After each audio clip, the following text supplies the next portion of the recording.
mă simt o mai bogat de tine și stau pe câmp pe soarele și luna.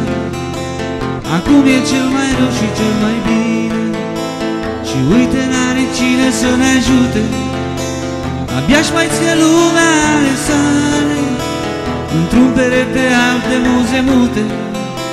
Nebunii negri caută o cale și te iubesc cu milă și cu groază. Tot ce al tău mi se cuvine mie, ca un nebun de al ce capturează regina neagră pentru veșnicie.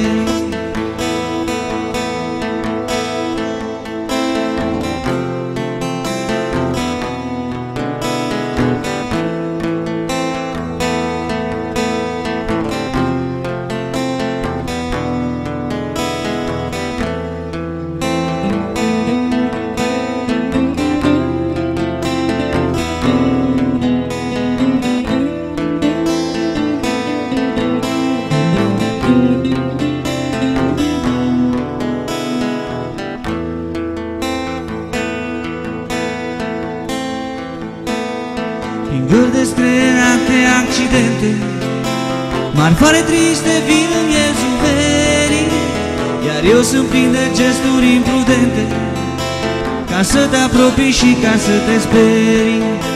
Jur împrejur priveliști aberante, copii fragili ducând părinții spate, bătrâni cu sănii gri de ospepante și albatroși fugind pe zări uscate. Și te iubesc cu milă și cu groază, tot ce al tău mi se cuvine mie, ca un nebun de al ce capturează regina neagră pentru veșnicie.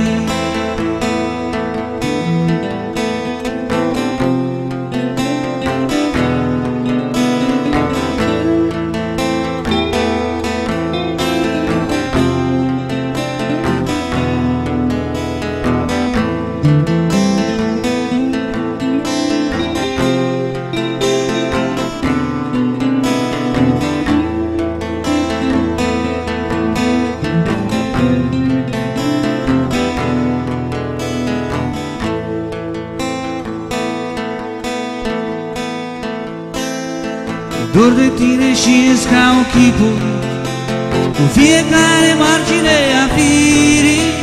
În podul palmei dacă iau nisipul, simt un inel jucându-se de-a mirii. Te aud în bătălii din vreme în vreme, ostașii gărții tale mi se închină. Iubita mea cu foarte mari probleme, cu chip slavon și nume de regină. Și te iubesc cu milă și cu groază, tot ce al tău mi se cuvine mie, ca un nebun de al ce capturează regina neagră pentru veșnicie. Și te iubesc cu milă și cu groază, tot ce al tău mi